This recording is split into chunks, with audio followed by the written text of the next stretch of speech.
Hey guys, welcome along to my new video series where I hope to teach you how to program in Swift using Xcode so that you can get started building apps for iOS, macOS, watchOS and so on. These videos are perfect if you have never programmed before or if you are coming from another language and wanting to get into Swift programming. This will probably be a 5 to 6 part series, so make sure you subscribe to see them all. Otherwise, let's get into it. Alrighty, so the first thing you're going to want to do is download Xcode from the Apple App Store. It's a free download, but it is quite large in size, so depending on your internet connection it might take a while to download. I already have, so once you have as well, you can open it up here and you'll get the welcome screen.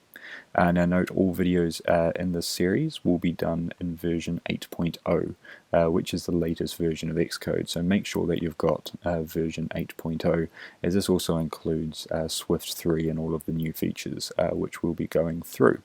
To get started learning Swift, we want to get started with a playground. Apple have created playgrounds as a really easy way to write Swift code and then see the result of that code instantly without having to dive into a full Xcode project. So we can create a new project here and we can name it whatever we want. So I'm going to say Learning Swift 3 and Xcode 8 Part 1, and we want to leave the platform as iOS, and hit next and create. Okay, so once you've got your project saved and you can delete the text that comes in it from Apple, we're ready to start learning some Swift. So the first thing we want to look at is basic operators. Now these are basically really simple maths. So we can do addition, we can do subtraction, division, and multiplication. Now notice in Playgrounds the output of our lines of code is over here. So 35 plus 98 is 133, 62 minus 14 is 48, and so on. So Playgrounds is really great because you can see immediately if your code's working by the output on the right hand side. It also shows us the same errors that you'd get if you were building a full Xcode project, which you'll see shortly. So the next thing we want to look at are types. Now types differ in how they work across programming languages, so whilst this works for Swift, it might not work for other programming languages. They might differ slightly, but all in all the principles are the same. So let me write a line of code and then we're going to talk about it.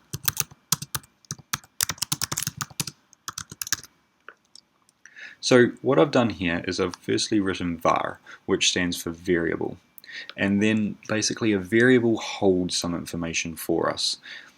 Next I've given it a name so that we can access this information later, and I've called it age, and then I've done a colon. Then I've told the compiler, or I've told Xcode, what type age should be expecting. So this type I've set to int. Now int stands for integer, which is any whole number. And then I've given age a value using the equal sign as 21. So int equals integer, which is equal to any whole number. Now we can test to make sure that this is actually an int by trying something like 21.5. Notice that I get an error, and when I click on it, it says cannot convert value of type double to specified type int. So in Swift you have to make sure that if you've declared the variable as an int, that you actually give it an int. In this case an integer is any whole number. So the next one we want to, the next type is variable, and I'm going to give it a name, miles can run, and this is going to be of type double. Now a double can take a decimal place like so. So int double. In other programming languages it's called a float, which is called a decimal number. Okay, so we've got an int, which is any whole number, and a double, which is a decimal number. This could also be, 10.5, 0.5, could be 0.7577. It can be absolutely anything you want. So the next one a variable. I'm going to call it name of type string and set it equal to my name Dylan. Notice the quotation marks around it. A string is any text. It could be a sentence, it could be a word, and it's always defined by the quotation marks around it. Notice that if I try and write it without the quotation marks, oops, Xcode getting ahead of us there. Notice it'll get an error, use of unresolved identifier. That's because we need it in quotation marks. So a string is equal to any text, and it's identified by quotation marks. And the last one, another variable, set it to, call it awesome. I'm going to set it to bool, and in this case I'm going to set it to true. So bool is equal to boolean, and we can either write this as true or false. Okay, so the only two things this can take is true or false. But of course I'm awesome, so that can stay as true. Okay, so that's 4 basic types in Swift. Okay, so those are 4 really basic types in Swift. Now, we can actually write these a lot easier because in Swift we've got this thing called inferred types, where basically we can say var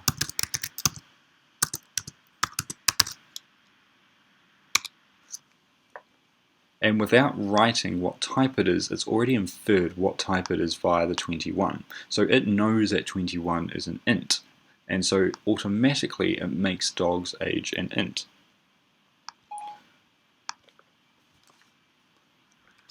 We can continue this var my or var dog's name equals Pluto, var dog is awesome equals true, and var dog can run miles equals 10.5. Notice for each of these we still get the same output as we do above, but we haven't had to declare the type.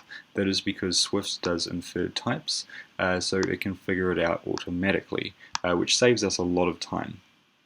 Okay, so let's do something with these variables. So the first thing we're going to look at is what's called variable manipulation. So up here we've declared the dog's age as 21. But today's the dog's birthday, so we have to change that number. So what we can do is we can say dog's age is equal to 22. Notice I haven't had to declare a new variable. All I've done is I've changed the value of dog's age to 22, and you can see the output of it down here. There are 2 basic ways to store information in Swift. The first one is via a variable, as we've seen above, and the second one is via a constant. So, like above, we can declare variables with the var keyword.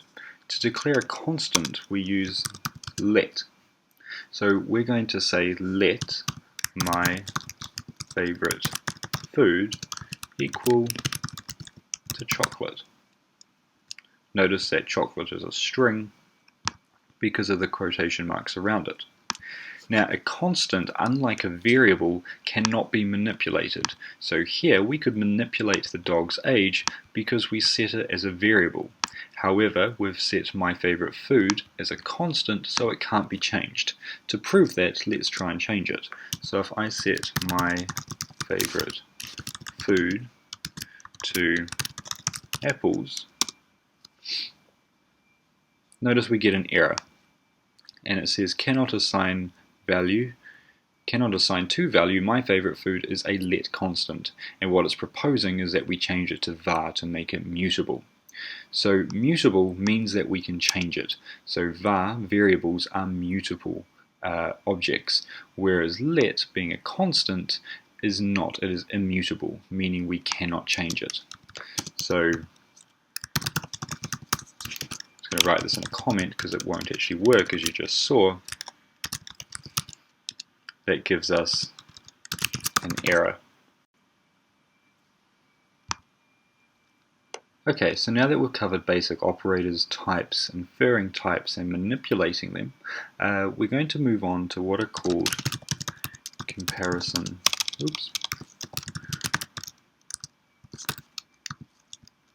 operators.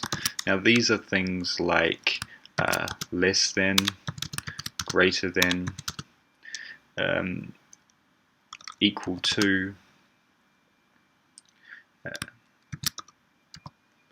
and so many more. So let's just dive into it. So we need to set up a few variables first. I'm actually going to set them up as constants because we don't need to change them.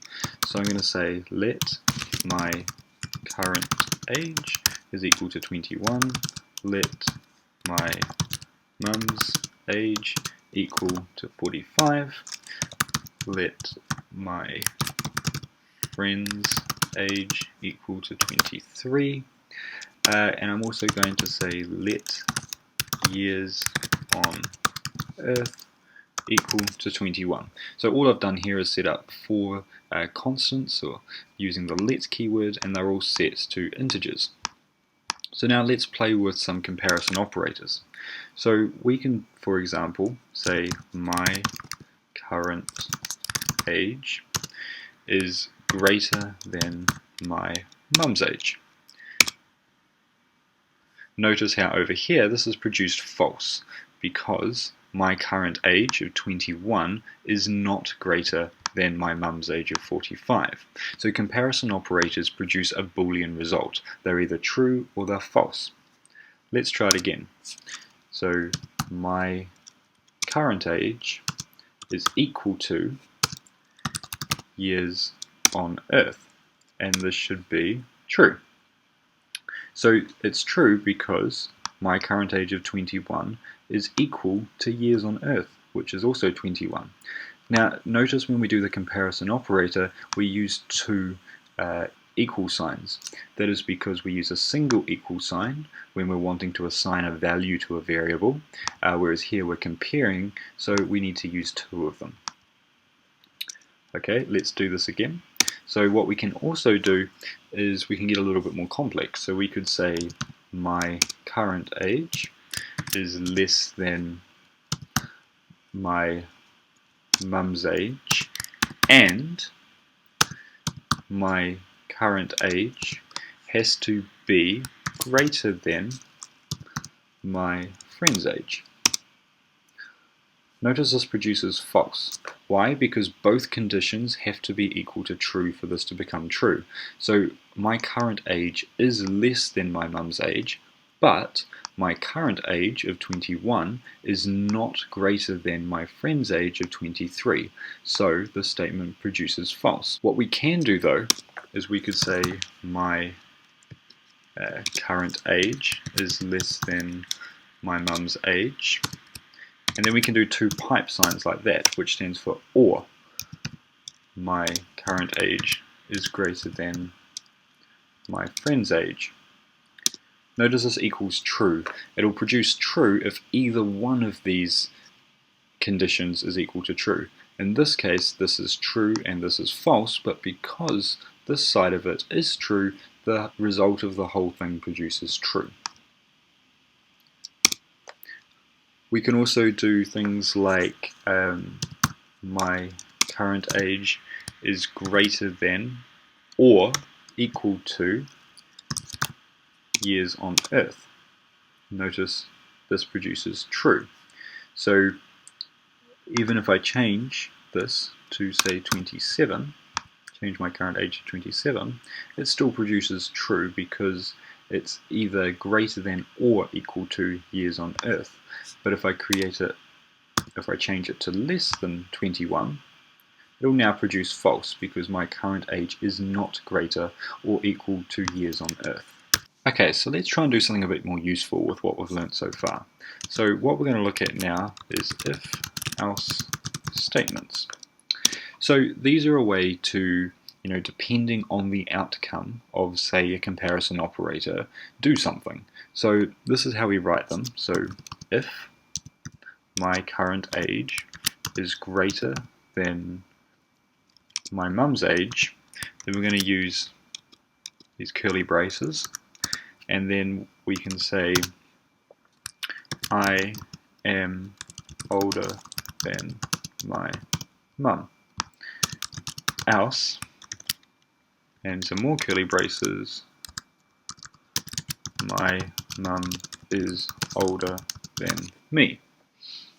Now we want to see if these are working, so what we can actually do is we write print, and then in there I'm going to write I am older than my mum. Or down here we can say print, say my mum is older than me. So notice that over here my mum is older than me, and it's also printed out down here in the console. Using print, which is actually a function, will send whatever you put inside it to the console, which will become a lot more useful when we're building an actual application, but it's great to see this in action now. So because my current age is not greater than my mum's age, then the second part of the statement is fired. Now if we set this to my current age is less than my mum's age, then notice that this one here is one that's fired. So we should actually probably change this text to I am younger than my mum, and my mum is.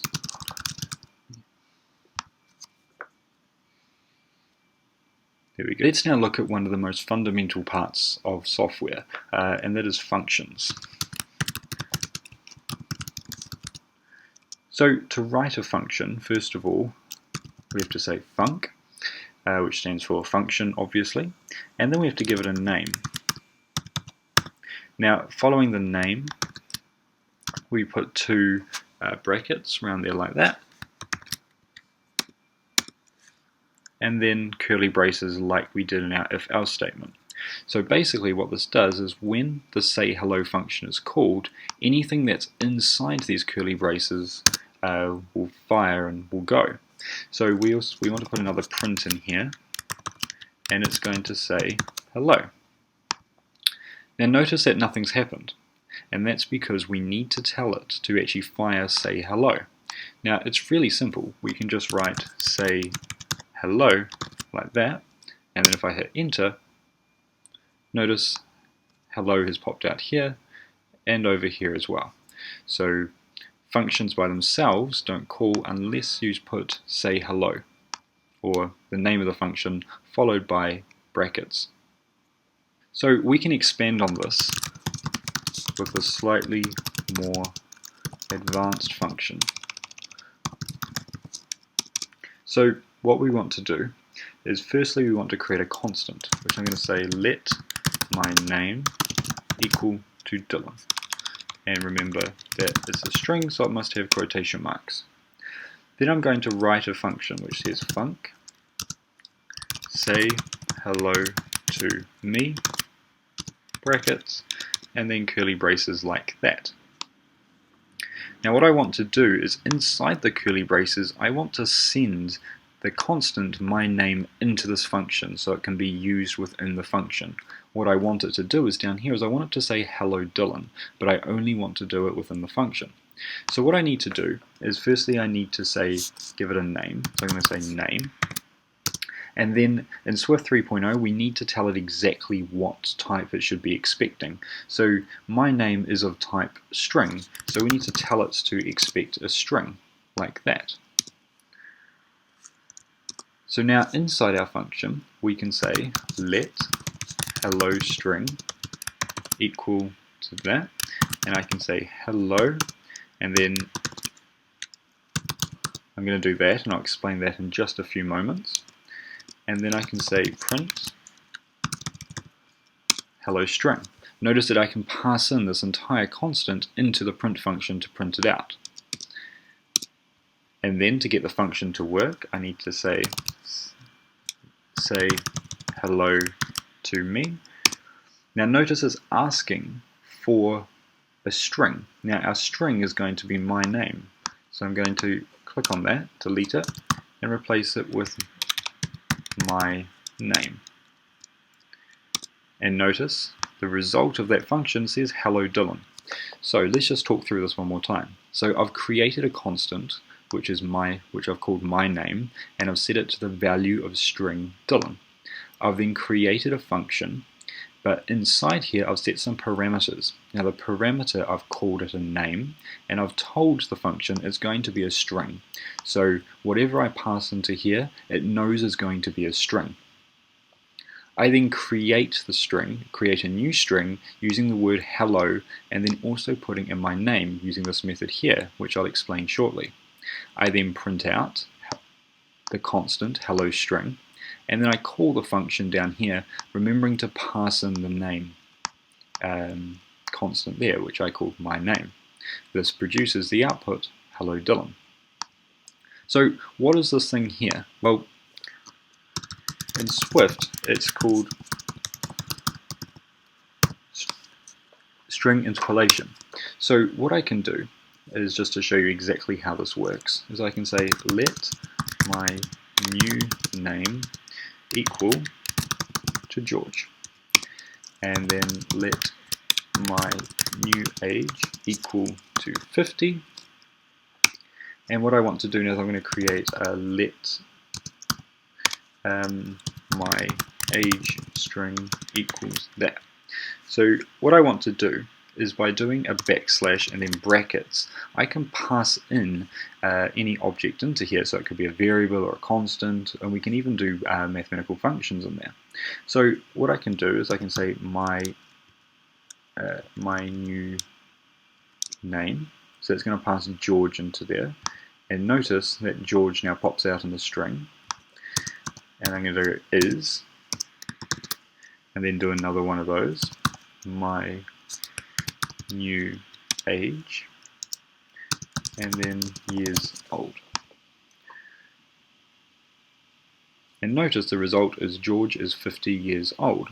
And obviously I can now change these up here, and it will automatically change what's in there.